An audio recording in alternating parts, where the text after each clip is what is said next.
자산운용사들의 보수인하 경쟁이 2022년에도 계속될 조짐입니다. 새해 벽두부터 삼성자산운용이 스타트를 끊었는데요. 운용사들의 보수인하 경쟁 배경을 알아보고 파격적인 보수와 더불어 상품성까지 매력적이라고 생각하는 ETF 한 가지를 보고 가려고 합니다. ETF의 가장 큰 장점 중 하나가 저비용이죠. 그래서 ETF를 선택할 때 ETF의 총 보수는 중요한 선택의 기준이 됩니다. 투자자 입장에서 보수가 비용이라면 ETF를 운용하는 자산운용사 입장에서 보수는 매출입니다. 총 보수가요, 모두 운용사의 몫은 아니고요. 다양한 보수 항목 중에 바로 운용 보수만 자산운용사의 몫이라고 보시면 될 텐데, 작년 안에 시장의 자금을 긁어 모았죠. 타이거차이나 전기차 솔렉티브 총 보수가 0.49%인데 그 중에 운용 보수는 0.42%입니다. 타이거차이나 전기차 ETF의 2022년 1월 11일 기준 순자산이 무려 3조가 넘어갑니다. 운용 보수가 0.42%니까 이 순자산이 변함이 없고 그대로 1년이 쭉 간다라는 가정을 해보면 미래에셋 자산운용은 타이거차이나 전기차 ETF 하나로 1년에 매출이 무려 133억이 발생을 하는 거죠. 엄청납니다. 이게 바로 자산운용사들이 ETF의 미래를 거는 이유이기도 합니다. 보수가 이처럼 운용사의 매출과 직결되는 문제임에도 불구하고 경쟁적으로 보수 인하를 하는 이유는요, 바로 운용사들 간의 시장 점유율 싸움 때문입니다. 폭발적으로 성장하는 ETF 시장에서 점유율을 서로 가져가려고 하는 운용사들의 치열한 경쟁 덕분에 국내 투자자들은 글로벌 최저 수준의 보수를 누릴 수가 있게 된 거죠. 사람의 욕심은 끝이 없다고요. 투자자 입장에서 그래도 한 가지 아쉬운 것은 그동안 자산운용사들이 최저 보수를 내세웠던 ETF들은 일반 지수형 그리고 지수형 레버리지 ETF들이 대부분이었습니다. S&P 500이나 나스닥 100 그리고 코스피 200 같은 일반 지수형 ETF들은 각 운용사들의 ETF별로 차별화 포인트가 크지 않죠. 어차피 동일한 기초지수를 추종하기 때문에 수익률이 거의 같습니다. 그래서 저렴한 보수를 앞세워서 투자자들한테 우리 것을 선택해달라라는 유인을 제공할 수밖에 없는 거죠. 삼성자산운용의 이번 보수 인하 역시 치열한 시장 점유율 싸움의 연장이라고 보시면 되는데요. 총 7개 ETF의 보수를 인하를 했고요. 인하 폭은 가히 파격적입니다. 6개 ETF는요 0.09%로 내려버렸고요. 코덱스 10년 국채 선물은 무려 0.07%까지 내립니다. 2022년 1월 11일부터 이 변경된 보수가 적용이 될 거고요. 기존의 ETF를 가져가셨던 분들은 내 ETF의 보수가 이렇게 바뀌었구나 라고 생각을 하시면 될 것 같습니다. 단순히 보수를 내렸다라는 사실보다 더 눈에 띄는 것은 이 보수 인하 대상 ETF 중에 일반 지수형 ETF가 아니라 테마형 ETF가 보인다는 거예요. 단연 눈에 띄는 것은 상단에 위치한 이 두 가지입니다. 코덱스 미국 반도체 MV와 코덱스 미국 스마트 모빌리티인데요. S&P 500 같은 대표 지수형 ETF도 아니고요. 동일한 기초지수를 추종하는 ETF가 얘네들 말고 국내에 또 있는 것도 아닌데 정말 파격적인 보수 인하를 단행을 했습니다. 둘 다 패시브 ETF이긴 한데요. 아무리 패시브 ETF라고 할지라도 그래도 테마 ETF인데 운용 보수를 0.09까지 낮췄다라는 것은 국내 자산운용사들 보수 인하 경쟁이 진짜 극으로 치닫고 있구나 이런 생각까지 하게 만드는 수준입니다. 운용사들은 정말 곤욕일 것 같은데 투자자 입장에서는 보수 경쟁의 끝은 어디일까 그런 생각이 들기도 합니다. 코덱스 미국 반도체 MV와 코덱스 미국 스마트 모빌리티 S&P는요 작년 테마 ETF 열풍에 맞춰서 야심차게 삼성자산운용에 상장을 시켰는데 초기 흥행에 완전히 실패를 했습니다. 경쟁 펀드라고 하는 게 맞는지는 모르겠는데 운용사 네임밸류도 비슷하고요. 테마도 유사한 타이거 글로벌 자율주행 전기차 ETF나 타이거 미국 필라델피아 반도체 나스닥 ETF와 비교하면 그 규모가 상당히 초라한 수준이죠. 두 ETF에 대한 파격적인 보수 인하는요 일종의 심폐소생술이라고 보시면 될 것 같습니다. 타이거 글로벌 자율주행 전기차가 2,473억이고 타이거 미국 필라델피아 반도체 나스닥은 1조 원 ETF 반열에 올라섰죠. 규모 차이가 상당히 많이 납니다.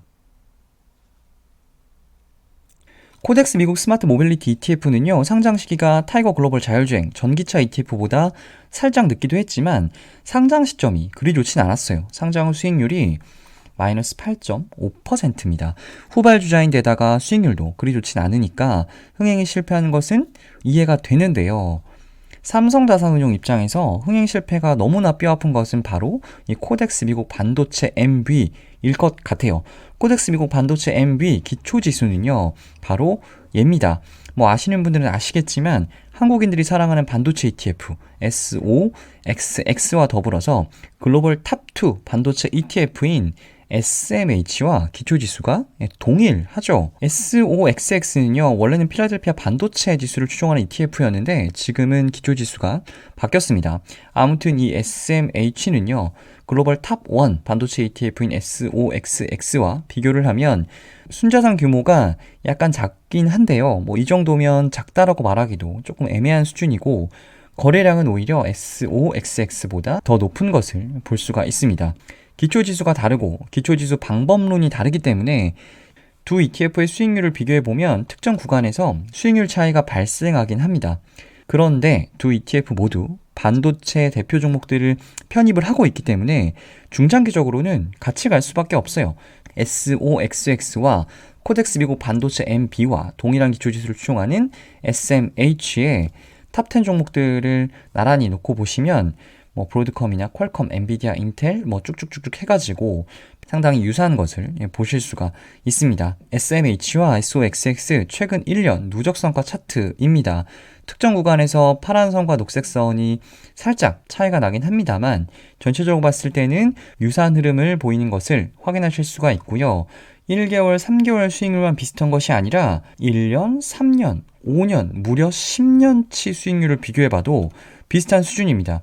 조금 다른 이야기이긴 한데 10년 수익률이 28%밖에 안 돼? 라고 오해하실까봐 추가적으로 말씀을 드리면 이 표에서 보시는 1년 이상의 수익률들은 모두 연환산 수익률이라고 보시면 됩니다. 10년 연환산 수익률이 SOXX는 28.18 그리고 SMH는 27.4%니까 최근 수년간의 반도체 ETF들 수익률이 정말 엄청나긴 하네요. 이렇게 미국 시장에서 글로벌 탑1의 지위를 넘보는 SMH인데 정작 SMH와 동일 기초지수를 추종하는 코덱스 미국 반도체 MV는 타이거 미국 필라델피아 반도체 ETF에 완전히 밀려버린 게 지금 국내 ETF 시장에서의 현실입니다. 타이거 미국 필라델피아 반도체 나스닥 ETF가 2021년 4월 9일 상장을 했고요. 코덱스 미국 반도체 MV가 2021년 6월 30일 상장을 했기 때문에 상장 자체가 조금 늦었죠. 시장 선점의 기회를 놓친 것도 가장 큰 이유 중 하나겠지만 필라델피아 반도체 지수의 네임밸류가 워낙 독보적이죠. 많은 분들이 미국 반도체 ETF라고 하면 그래서 당연히 너무나 자연스럽게 타이거 미국 필라델피아 반도체 나스닥 ETF를 떠올리시는 걸 텐데 보수를 중요하게 생각하시는 분이라면 이번에 파격적 보수 인하를 단행한 코덱스 미국 반도체 MV도 관심을 가져보시면 좋을 것 같습니다. 타이거 미국 필라델피아 반도체 나스닥 ETF는요, 총 보수가 0.49%입니다. 그런데 코덱스 미국 반도체 MV는 이번에 파격적인 보수 인하를 단행하면서 0.09%까지 낮췄죠. 투자자 입장에서 1억 원을 투자를 했고 1억 원이 1년 동안 평가 금액이 변함이 없다라는 가정까지 더해서 타이거 미국 필라델피아 반도체 나스닥과 코덱스 미국 반도체 MV의 보수율을 각각 곱해 본 건데요. 타이거 미국 필라델피아 반도체 나스닥 같은 경우는 연간 49만 원의 보수를 지불해야 하는 반면에 코덱스 미국 반도체 MV는 9만 원의 보수만 지불하시면 됩니다. 두 ETF 간의 유의미한 성과 차이가 발생하지 않는다라는 전제를 깔고 단순히 보수만 놓고 비교를 해보면 당연히 투자자 입장에서는 보수가 절대적으로 낮은 코덱스 미국 반도체 MV를 선택하지 않을 이유가 없는 거죠. 타이거 미국 필라델피아 반도체 나스닥 ETF와 코덱스 미국 반도체 MV 두 ETF에 대해서는 제가 비교해 놓은 영상이 있으니까요. 조금 더 자세히 알고 싶다라고 하시는 분들은 과거의 영상을 참고하시면 좋을 것 같습니다. 코덱스 미국 반도체 MV 0.09%의 보수가 너무나 매력적이긴 하지만 그렇다고 해서 타이거 미국 필라델피아 반도체 나스닥 기존에 가지고 계시던 분들 교체 매매를 하실 필요는 절대 없습니다. 아마 교체 비용이 더 들어갈 것 같고요. 적립식으로 모아가고 계신 분들이라면 기존에 모아놓은 것들은 그대로 가져가시되 추가로 적립하는 것은 코덱스 미국 반도체 MV로 신규 적립하는 것을 고민해 볼 수가 있는 거겠죠. 아직 미국 반도체 ETF 매수하지 않은 분들 중에서요. 나는 둘 중에 어떤 걸 할지 잘 모르겠다. 그런데 기왕이면 보수가 낮은 것을 하고 싶다라고 하시면 코덱스 미국 반도체 MB로 선택을 하시면 되겠네요. 저 혼자만의 추측이긴 한데 만약 이번 코덱스 미국 반도체 MB의 보수 인하가요 투자자들한테 먹혔다. 그래서 타이거 미국 필라델피아 반도체 자금 유입 추이가 둔화되는 반면에 코덱스 미국 반도체 MB는 가파르게 순자산 규모가 올라온다 라고 하면요 아마 타이거 미국 필라델피아 반도체 ETF도 보수 인하를 실시하지 않을까 개인적인 추측이자 바람입니다. 이번 삼성자산운용의 보수 인하 발표는 테마형 ETF에 최저 보수를 적용했다라는 것에 큰 의미가 있다라고 생각을 합니다. 보수에 민감한 투자자분들 앞으로 자산운용사들 간의 최저 보수 경쟁이 어떤 식으로 전개가 될지 지켜보는 것도 매우 흥미로울 것 같습니다. ETF 읽어주는 남자 오늘은 여기까지입니다.